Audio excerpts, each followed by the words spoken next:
So when someone comes to be in my pain management clinic, one of the biggest barriers that we have to work through together is exercising when someone's in pain. Now, this can be a real challenge because we know that exercise is good for pain, but also pain can stop a lot of people from exercising. What I'm going to do in today's video is explain the approach that I take with patients in helping them become more active in the presence of their pain. Now, one thing that I do want to mention before we dive into this video is to remind you all that pain does not equal damage.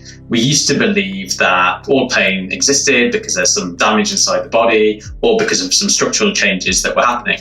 But we now know that that isn't the case for the majority of pain. So for around 90% of the people that I see in my clinic, pain can't be explained by damage or structural findings alone. This is a really important point to mention early on because when we do begin exercising or increasing activity levels, pain can become more of a feature. So we can get increases in pain when we return to certain activities and exercise.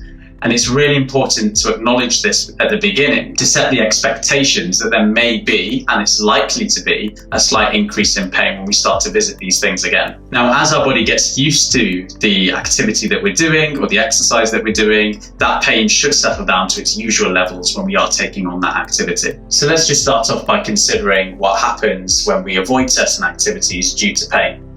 Now, this is a simplified version of the pain cycle that I've done a previous video on before. You can check out that video by clicking on the link that's just appeared at the top of this video. When we look around the pain cycle, what we can see is that pain, quite naturally, leads to a fear or a concern that pain is going to get worse or we're going to do something to flare up that pain. Now, because of that fear or that worry, it leads to us either consciously or subconsciously avoiding certain activities that are painful. And that's because pain is not a nice thing to experience, and our natural response is to avoid certain painful activities. Over time, then, that leads to a loss of function or a loss of strength or a loss of fitness in relation to that particular activity.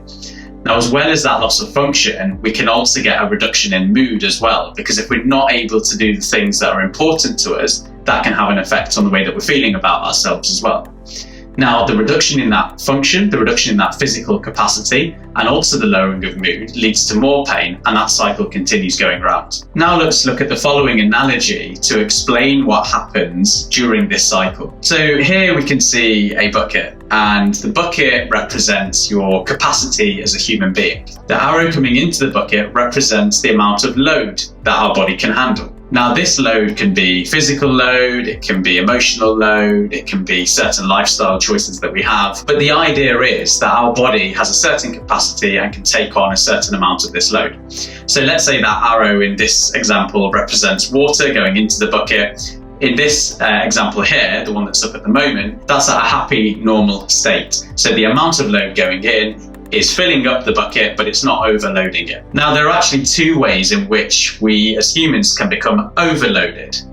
One of the reasons, and the one that's slightly easier to get our heads around, is if we increase that arrow going in. So if we increase the load going into our body, again, that can be physical load, it can be emotional load, it can be lifestyle changes, whatever that might be. But obviously, if we've got a bigger arrow, we've got more water going into the bucket, then it's more likely that bucket's going to overflow. Another way that we can become overloaded is by having a reduction in capacity. Now, in this example, you can see that the actual bucket size has reduced. The arrow stays the same, but because the capacity is less, we are more likely to get overloaded. Our capacity can reduce for a number of reasons. So one of those might be that we have an injury, so we aren't taking part in our usual activity, and then we try to go back to it. Over the time away from that activity, we've experienced a reduction in capacity, and then going back to the normal activity overloads it. Again, thinking about the example we're using in this video and talking about exercising when in pain, we've been through the pain cycle a minute ago. What happens during the pain cycle is this example here. So because we avoid certain activities that are painful, we have a reduction in function, a reduction in capacity, and that means that the bucket is smaller. So when we try to return to exercise, it's more likely it's going to become overloaded. So how do we address this? Well, going back to that pain cycle that I mentioned, it's not always possible to get rid of pain straight away. Okay, and it's not always possible to reduce the amount of fear or worry we have about pain because, as I mentioned, at the end of the day, we are human beings, and that fear and that worry is very normal to have. So we can't automatically and immediately address the pain. We can't immediately address the fear or the worry. But where we can come in is we can gradually, and gradually is the key word, reintroduce those activities that we've been avoiding. And we can do this by starting to introduce some activities that reflect the movements or the activities that you've been avoiding or that you've been struggling with. And this is key because the more that we avoid a certain activity, the more painful it's likely to be when we go back to that activity. The more that we expose our bodies to that activity, the less painful it's likely to be over time. Now, as I mentioned at the beginning, there is a very strong likelihood that the pain will increase initially when you return to activities, and this is why we must do it gradually. Because if we went in really hard with them, the harder that we push into the pain, the harder the pain pushes back. So it must be done gradually. It must be done with a step-by-step approach as well. And why it's really important to do this in a gradual step-by-step way is so that we can slowly start to increase the capacity, increase the size of that bucket again so it can take on more load. And we can do that through exercises which reflect the activities that you're avoiding, as I mentioned earlier.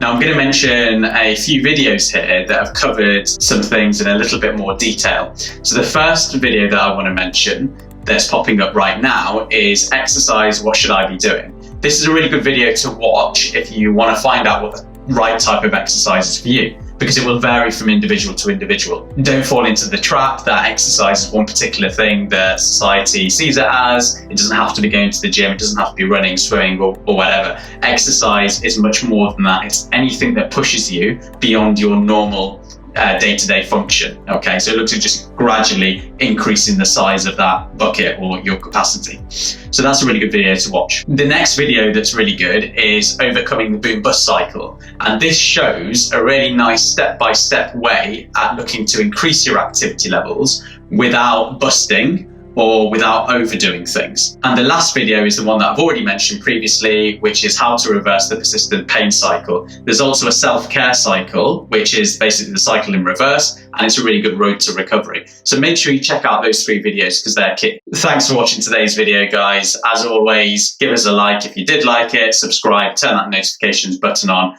and I will see you next week. Take care.